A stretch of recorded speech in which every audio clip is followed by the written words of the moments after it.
Hi Year 10. I hope you've enjoyed listening to John Agard's reading of his poem. Unfortunately, this is one that usually students really enjoy reading out loud in class because it's so melodic and so fun to listen to. But hopefully you've had a similar experience listening to John Agard reading it himself. Today we're just going to look at the most important quotations in the poem. Obviously, when we come to revise the poem, we'll go back through all of the main aspects of the poem as well, including a little bit more on structure. But today we're just going to focus on really the integral parts that you will need to revise. I should say as well that up to this point we've done lots and lots of work on the context of the poem, particularly the finding out about who all the historical figures are and what they've achieved. And obviously that's really important knowledge for you to have, but you won't need to write about that explicitly in the exam, because really we're looking at this in terms of how the main ideas, how the main themes are presented through the language and the structure. That said, obviously it's important to know the impact that these historical figures represent. I'm just saying that you don't need to write about them in detail, so you can let a little bit of that knowledge go if you need to. So the main idea in this poem is about the lack of power experienced by the speaker, who was not taught about history that was relevant to his culture or his heritage. And so this is one of the first poems where the speaker has been is really presenting a lack of power. However, so therefore I suppose it is really about an abuse of power by those who decided how he should be educated, and so and that would be the government. So I suppose this is very relevant to all of us, because we are all taught what we are told by the government that the teachers need to teach us. Obviously in this case this is about the education that he received in Guyana, which was a British colony, and therefore his education was dominated by British history, with a particular bias towards how that history was taught. So that idea is immediately presented with the first quotation in the poem that we're going to look at, the opening of the poem. We always look at the openings because they're very important. So the first point that we're going to look at is dem tell me what dem want to tell me. And immediately an abuse of power can be seen by the repetition of dem tell me what dem want to tell me. So obviously this is written phonetically in Creole. Oh, the camera's gone a little bit blurry, so I'll just make sure it's focused. So this is written phonetically, and dem means them. So dem tell me what dem want to tell me. And the abuse of power can be seen by this repetition of dem. So we've got repetition here.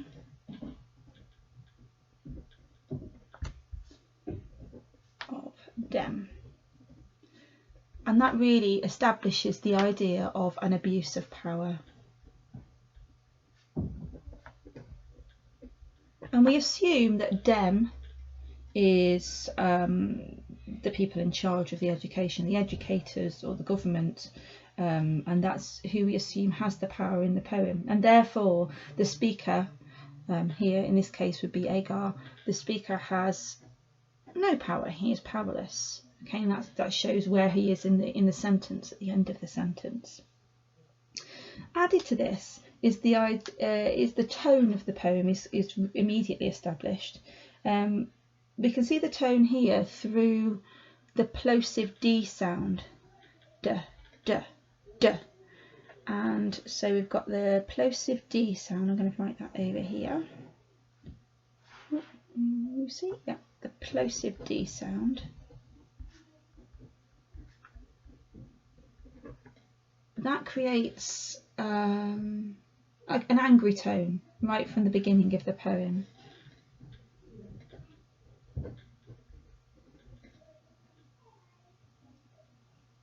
However, this beginning is really, really clever. because, like you've just seen in the little documentary clip from Agar, the poem isn't just about being angry that his education was biased, his history education. It's also a celebratory poem. He's celebrating all the historical figures from the Caribbean, and so although we've got an angry tone at the very, very beginning, we could also say that in some ways the celebratory tone also begins in a really clever way, because it's written in phonetically in a Caribbean accent, in Creole. So the idea that the poem is in Creole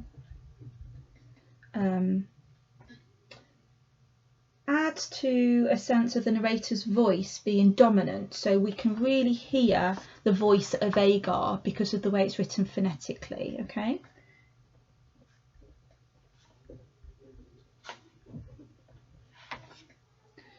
We can hear the voice of Agar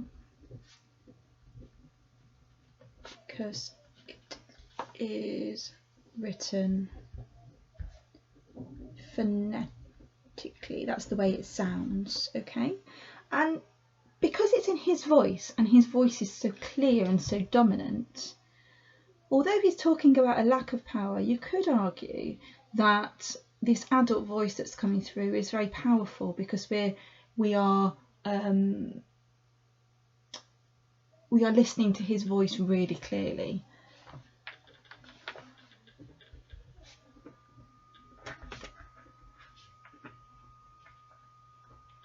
Now that really is sort of an extra bit of information. This is one of my nice to know bits. The most important part is this repetition of dem and the abuse of power, because they tell him what they want to tell him, not what he wants to know, what they want to tell him. Okay, so he has little power in what he learns about.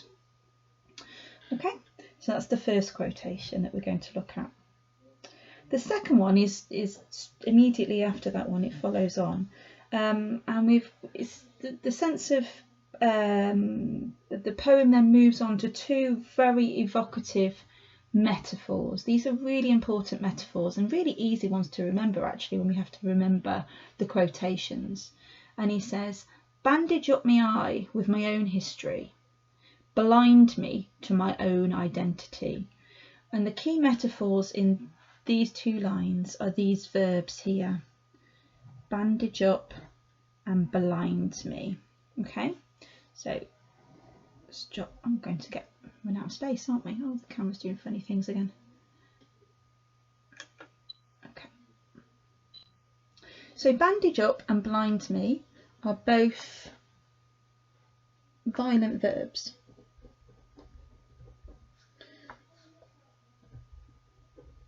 In many ways, and they are about, so bandage up my eye with my own history. If we literally thought about somebody bandaging up your eyes, that means they're preventing you from being able to see something, and blinding me to my own identity. Both of these verbs are about preventing somebody from being able to see things, obscuring somebody's vision. So they are literally suggesting that the poet will be kept away from their history, kept away from a part of their heritage, kept away from the things they would like to learn. Okay, so these are both about preventing the speaker from seeing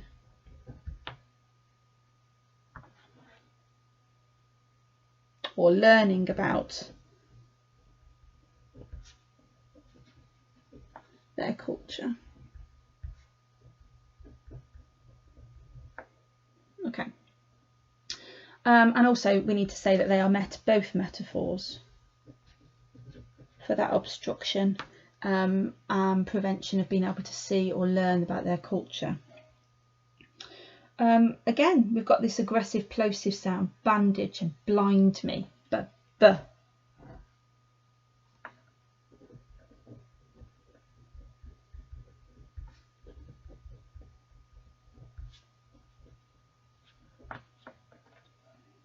And this really shows perhaps the frustration and the anger of the poet in these two metaphors. Imagine being concealed and being prevented from learning about your own culture. That would be I mean, they wouldn't have been aware of it when he was younger, but as he's grown up, he's realised that, and he feels like something's missing. So this really shows his frustration. So far the poem, we've got this tone of anger and frustration about being prevented from learning about his own history, his cultural heritage and his cultural history. And he does that through the plosive sounds, which sound aggressive, and also this idea of a lack of power by being controlled by dem, and also being unable to see properly, being concealed, prevented from looking at something through the metaphors of being bandaged up and being blinded from his own history and his own identity. There are other things we could say about that, but they're the most important things at the moment. Okay, so this is when the poem starts to change and the tone becomes slightly different. You'll notice that when John Agar read his poem out loud, it was very melodic. It sounded very much like a song, and this is where he starts singing. And this is this bit here, and these quatrains, these verses, these 4 lines are all kind of sing-songy. And he says, oh dear, he says, oh gosh, normally I get one of you to do this. Then he says, dem tell me about 1066 and all that, dem tell me about Dick Whittington and he cat, but Toussaint Louverture them never tell me about that. Obviously his is much better, but it has got a lot more of a sing-songy feel about it, and one of the reasons for that is because it starts to rhyme, so with some repetition as well. So we've got here what they do tell him about. They tell us about 1066 and all that. They tell us about Dick Whittington and his cat, but, and then we've got this important conjunction here, but Toussaint Louverture, no, they'll never tell me about that. So in these quatrains, these 4-line stanzas, where we hear about what he did learn compared to the things he didn't learn, we have rhyme. So you can see further down the poem, we've got, you don't need to write about these because these aren't the quotations I've asked you to copy down, but them tell me about the man who discovered a balloon and the cow who jumped over the moon. Them tell me about the dish ran away with the spoon, but them never tell me about Nanny de Maroon. So these quatrains all follow the same sort of pattern. They're rhyming. I'm just going to tell you about this one. They're rhyming. They talk about something he did learn from British history, 1066, and they might mention somebody from a nursery rhyme, Dick Whittington and his cat, and then they'll say what they didn't learn about. So I didn't learn about Toussaint Louverture. No, they never told me about that. So the tone in this section, these sections, is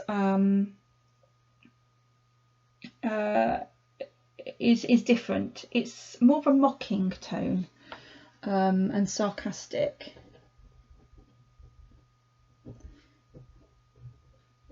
Because we've got historical figures from British history and nursery rhymes put together, and what this does is it trivialises the history that he has been taught. It makes it seem foolish, pathetic even. He's mocking it a little bit.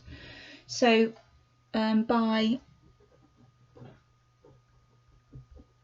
juxtaposing, so that's putting next to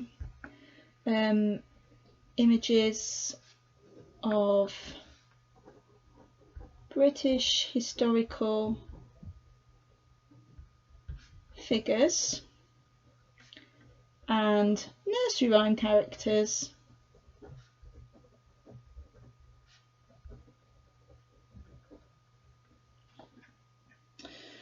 this makes the teaching of history seem quite trivial.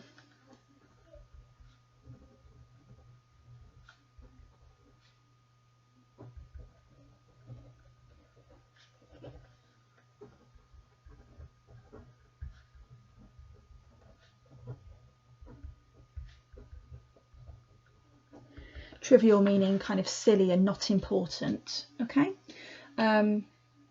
Also, the rhyme also adds to this sort of nursery rhyme kind of feeling, and the nursery rhyme element makes it feel like, to be honest, everything he's been taught is kind of fiction to him. It's not really relevant, it's not important.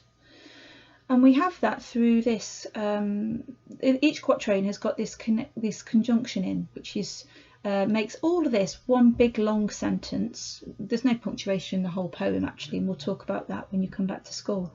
But this enjambment here runs through, and then we have the conjunction but. So that really shows what he hasn't been taught. So we know we're going to have a contrast now. Tout sans l'ouverture, then never tell me about that. That creates this sort of, again, this seething, angry tone to it. But they never told me about this, and I should have been taught about this. So this conjunction, is important.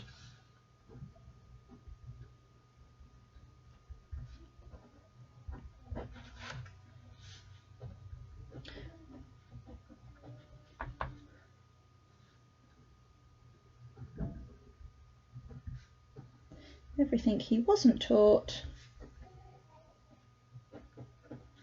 but was super important to his heritage.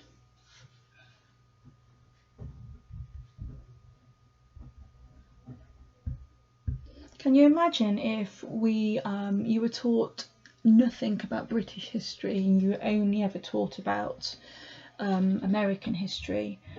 That would make you feel a little frustrated and perhaps disconnected from your own culture. So I think it's really important to have balance, isn't it?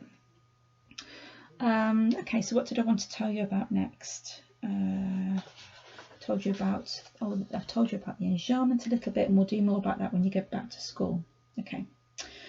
There is a so far we've had angry tone, very angry, a bit of mocking, taking the mickey through the nursery rhyme and the singy element, and then we've got again the anger of the but you never told me about this, important historical figure.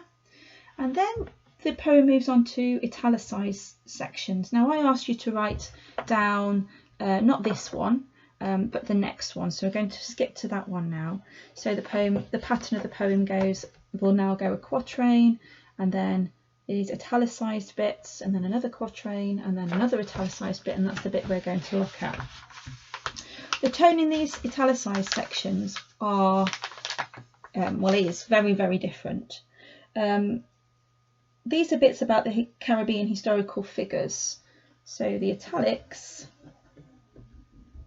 are about the Caribbean historical figures, and these have a very, very different tone to them. You'll notice that these sections don't rhyme. They're written in free verse. That means they don't rhyme. And so immediately that creates a more serious tone, something that should be taken seriously.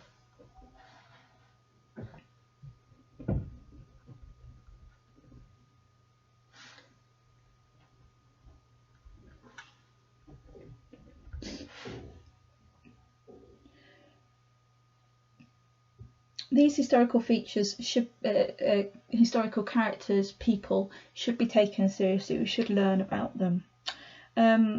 Also within these sections there's some lovely language features. There's lots of positive natural imagery and metaphors. So it's all positive imagery and it's all natural to describe these historical figures. So Nanny, so this is talking about Nanny de Maroon.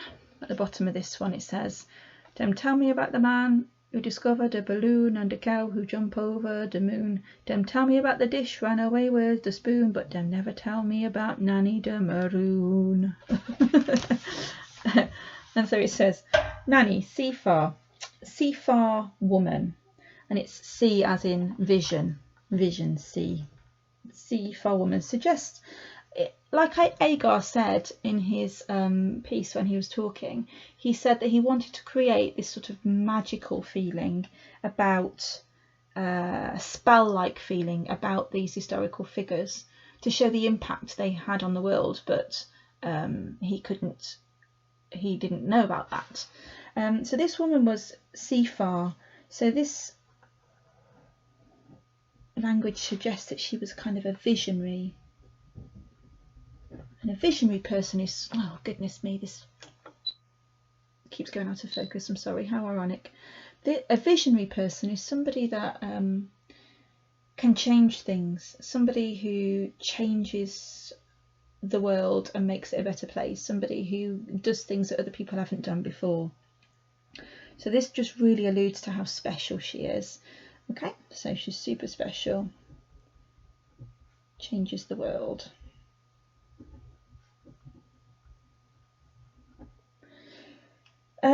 Also, we've got the metaphor of her being a fire woman.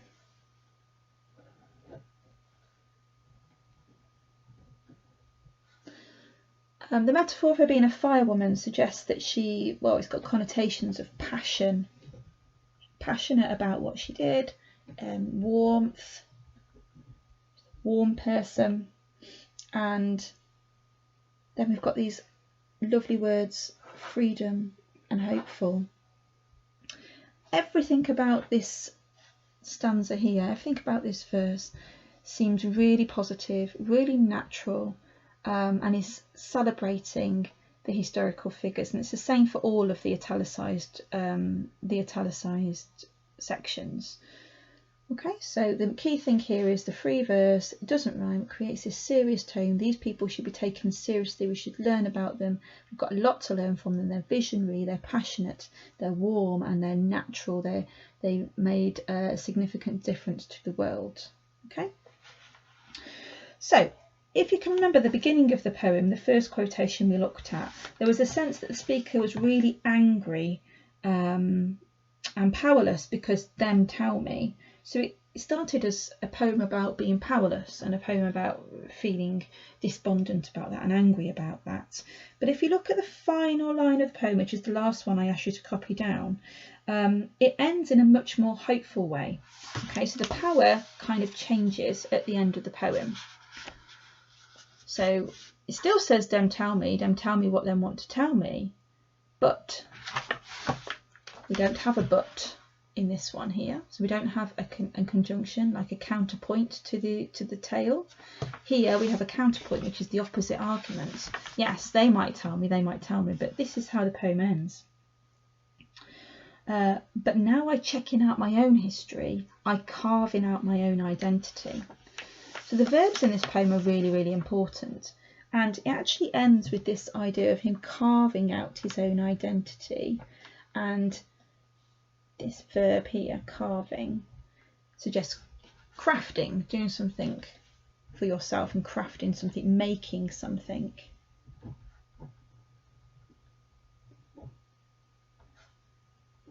So this shows he has been active in finding out about his own history, he's finding out about his culture, and therefore this is enabling him to find his own identity. So this makes him seem very powerful. So I'll just write that down, sorry, he's finding his own identity by celebrating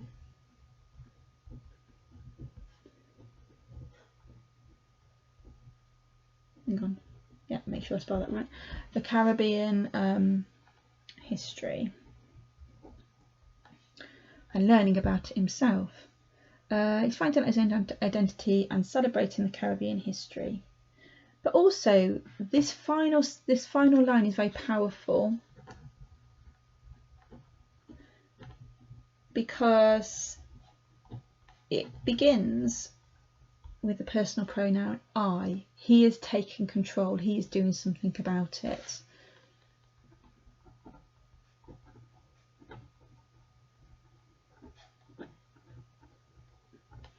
Oh, sorry, I'm going off the edge. Because it begins with the personal pronoun I. he is taking charge, as opposed to the beginning of the poem where it was them.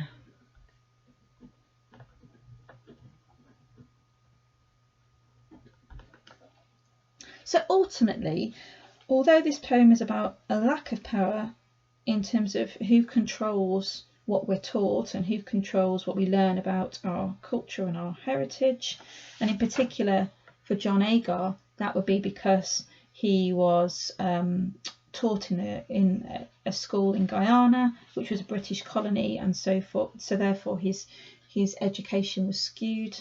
He was only taught the British education system. However, ultimately the poem ends with the speaker himself being powerful because he is taking charge and finding out about his own culture and his own identity and celebrating all those parts of his culture. Some of the ways he does that is by finding out about the historical figures from where he is from and writing about those in a serious way. He also puts them in the same stanzas as people from British history to show that they're of equal importance. So that's one of the ways he does it. And also by writing in Creole all the way through, by writing in his phonetically writing in the dialect that that belongs to the Caribbean where he's from. That adds to his sense of power in his identity because his voice is very, very strong. There's no voice from the educators. It's the voice of John Agar himself. So this is a poem about getting power back, really, isn't it? Okay, so just keep those notes, and when we come back to school, we'll obviously do a bit more work on it. Okay, thank you very much.